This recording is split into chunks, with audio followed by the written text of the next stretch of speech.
I gave my boyfriend $100,000 to start his dream business. I believed in him when no one else did. I supported him through the hard times. I sacrificed my own savings to make his dream come true. 3 years later, his business was worth millions. And when I asked him about my share, he looked me in the eyes and said, "You were never my partner, Maya. That money was a gift." And then he told me we were done. If you want to know what I did next, make sure you subscribe to her words because this story will make you furious. My name is Maya.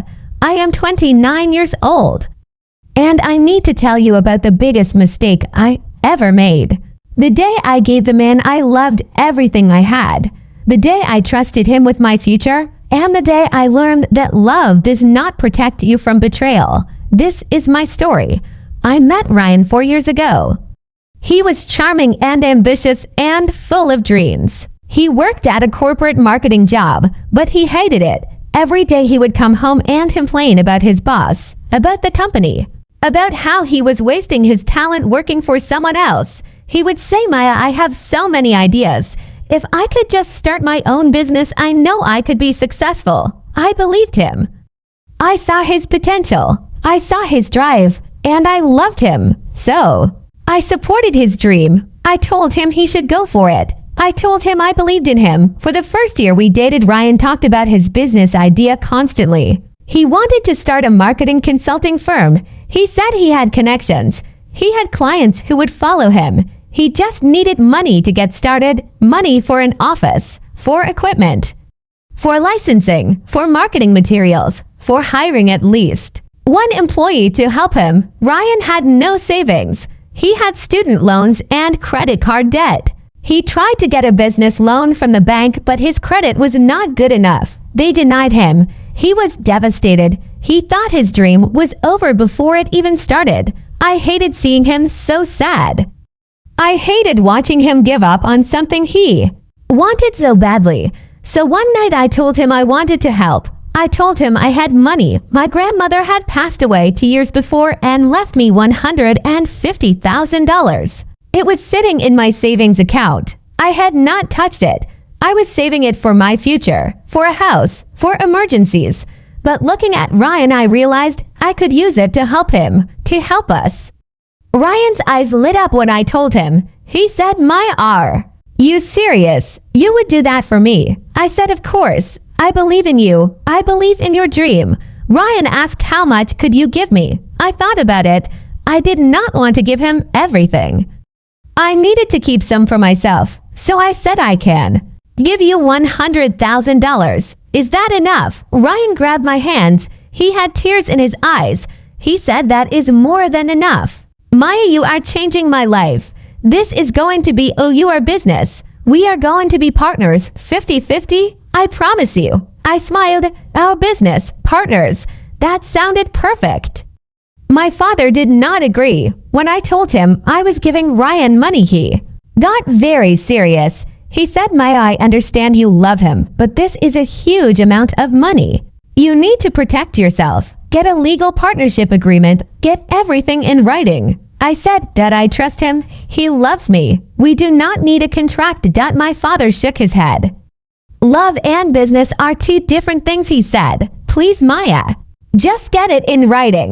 But I did not listen. I trusted Ryan completely. Why would I need a contract with the man I loved? My best friend Lauren said the same thing. She said, "Maya, I am not trying to be negative, but what if the business fails? What if you break up? You need to protect yourself." I told her she was being too cautious. Ryan and I were solid. We were going to build this business together. So I transferred $100,000 to Ryan's account, almost all of my inheritance, almost all of my savings. I kept $50,000 for myself just in case, but the rest went to Ryan. Ryan was so grateful. He hugged me and said, "I will never forget this, Maya. You are making my dream come true.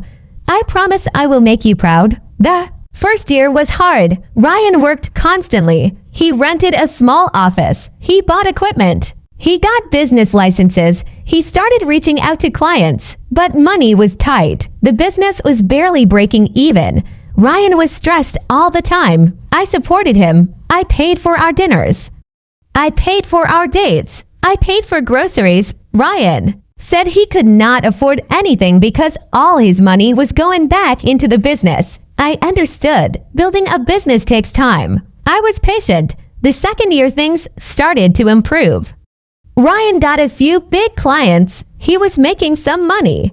Not a lot, but enough to pay himself a small salary. He hired a woman named Jessica to help him with marketing. Ryan said she was talented and hardworking. I was happy for him. The business was growing, but I also noticed Ryan was changing.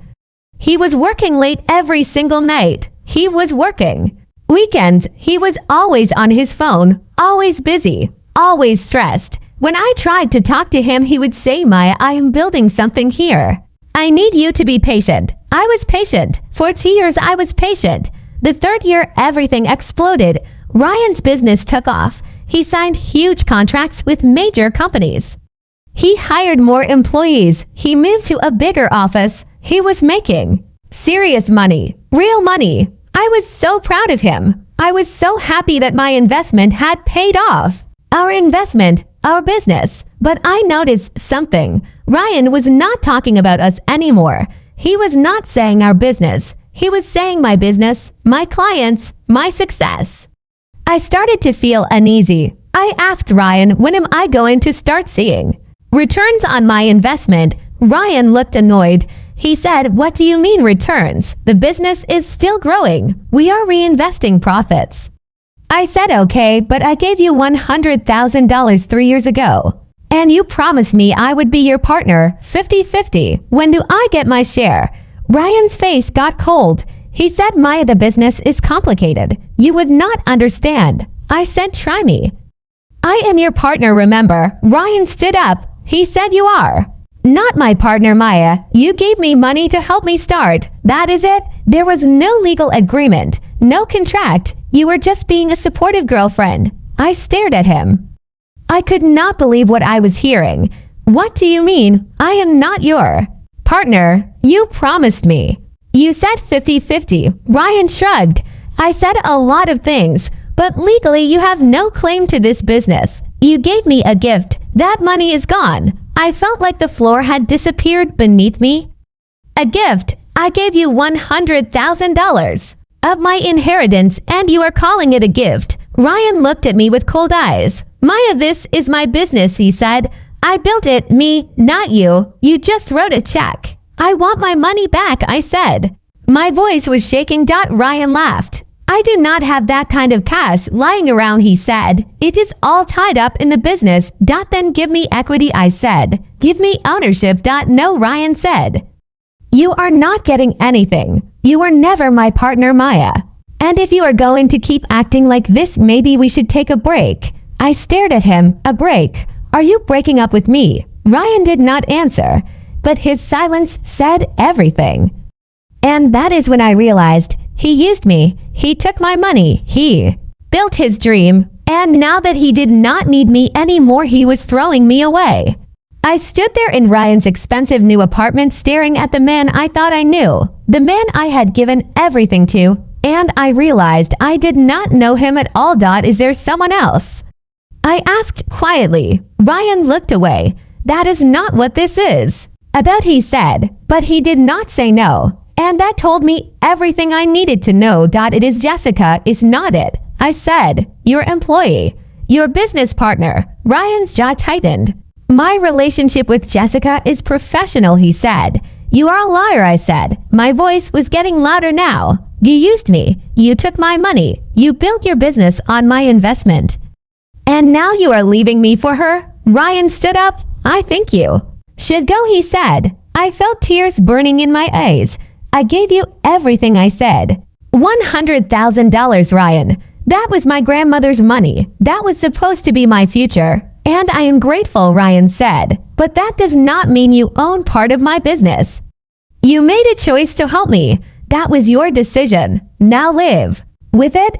I walked out of that apartment shaking. I got in my car and I cried. I cried so hard I could not see. I had lost everything. My money, my boyfriend, my future. I drove to my parents' house. My father opened the door and saw my face. He knew immediately something was wrong. What happened? He asked that I told him everything. About Ryan denying I was his partner. About him saying the money was a gift. About him breaking up with me. About Jessica. My father's face turned red with anger. I told you to get it in writing, he said. Maya, I told you to protect yourself. I know I said. I was stupid. I trusted him. My father put his hand on my shoulder. You were not stupid, he said. You were in love. But now we need to fix this. We need to get your money back. How? I asked. He said there was no contract, no legal agreement. I have nothing. My father shook his head. We will find a way, he said. I am calling my lawyer. The next day my father and I met with his attorney. His name was David. He was one of the best lawyers in the city. I told him the whole story. David listened carefully and took notes. When I finished, David sat back in his chair. This is not going to be easy, he said. Without a written partnership agreement, it is very difficult to prove you had an ownership stake in the business. My heart sank. So I lost everything. I asked. David shook his head. Not necessarily, he said. We can sue for unjust enrichment and breach of oral contract. We can argue that Ryan promised you partnership in exchange for your investment. We can use text messages, emails, witness testimony. It will be hard, but it is not impossible. Do it, I said. I do not care how hard it is. I want my money back. David nodded. It is going to get ugly, he said. Ryan will fight this. He will hire expensive lawyers. Are you prepared for that? I looked at my father, then back at David. Yes, I said. I am prepared. We filed the lawsuit 2 weeks later. Ryan was served with papers at his office. He called me immediately. He was furious. Are you serious, Maya? He yelled. You are suing me. Yes, I said calmly. I want what you owe me. I do not owe you anything, Ryan said. You gave me a gift. No, I said. You promised me I would be your partner. You promised me 50%. I have text messages where you called it our business. I have witnesses who heard you say it. So either you pay me back or we go to court. Ryan laughed bitterly. Fine, he said. See you in court. You are going to lose. He hung up. I sat there holding my phone. My hands were shaking, but I felt strong. I was not going to let him get away with this. The case took 6 months to go to trial. During that time, I found out that Ryan and Jessica were officially together. They posted photos on social media. They went to business events as a couple. And Jessica was listed as co-owner of the business, the position that should have been mine. It hurt. It hurt so much, but it also made me more determined to win. The trial finally started. I walked into the courtroom with my father and David. Ryan was already there with his lawyers. And Jessica was sitting behind him in the gallery. She looked at me with a smug smile. I looked away. The trial lasted 3 weeks. My lawyer presented all the evidence. Text messages where Ryan talked about our business. Emails where he discussed partnership percentages.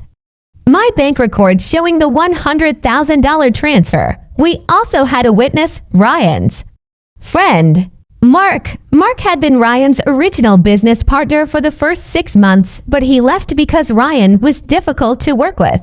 Mark testified that Ryan always referred to me as his partner, that Ryan told everyone I funded the business, that Ryan promised me 50% ownership.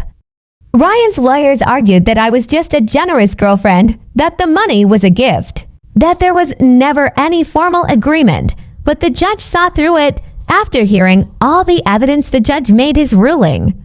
While there was no formal written partnership agreement, the judge said, the evidence clearly shows that Maya believed she was entering into a business partnership.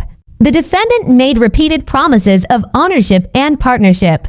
The defendant benefited enormously from the plaintiff's investment. Therefore, I am ruling in favor of the plaintiff. I felt my heart jump. I won. I actually won. The judge continued. The defendant is ordered to pay the plaintiff $150,000. This includes the original investment of $100,000 plus interest and damages for emotional distress. Ryan's face went white. His lawyers immediately stood up to object, but the judge shut them down. Payment is to be made within 90 days, the judge said. Court is adjourned. I walked out of that courtroom feeling like I could finally breathe. My father hugged me. David shook my hand and said, "You did it." I started crying, not sad tears, relief tears. Ryan had to liquidate some of his business assets to pay me. He sold his expensive car. He took out a loan, but he paid me every single dollar, $150,000, deposited into my account exactly 90 days later. I took that money and I started my own business, a business consulting firm. I used everything I learned watching Ryan. But I did it the right way, legally, ethically, honestly, 2 years later. My business is thriving. I have clients. I have employees. I have success. And it is all mine. Ryan's business struggled after the lawsuit. The legal fees damaged him financially. And his reputation was hurt. People in the industry knew what he did. They knew he used me. And karma caught up to him. Ryan and Jessica broke up a year after the trial. She left him for someone else, someone richer. Ryan tried to reach out to me after that. He sent me messages apologizing, saying he made a mistake, saying he missed me. I blocked him. I had moved on. My name is Maya. I gave my boyfriend $100,000 to start his dream business. When it became successful, he said I was never his partner. But I fought back. I sued him. I won. And I took my power back. If you are ever in a situation where someone asks you for money, listen to me. Get it in writing. Always, I do not care if it is your boyfriend, your girlfriend, your best friend, your family. If money is involved, protect yourself legally. Love does not pay bills. Promises do not hold up in court. Contracts do. Do not make the same mistake I made. Do not trust blindly. Protect yourself. Because the person you love today might be the person who betrays you tomorrow. If this story made you angry or inspired you, please subscribe to her words right now. Hit that subscribe button and turn on notifications. Drop a comment below and tell me, have you ever been used for money? Have you ever had to fight to get back what was yours? Let me know your story. And remember, you are not alone. We survive. We fight back. We win. Thank you for watching. I will see you in the next video.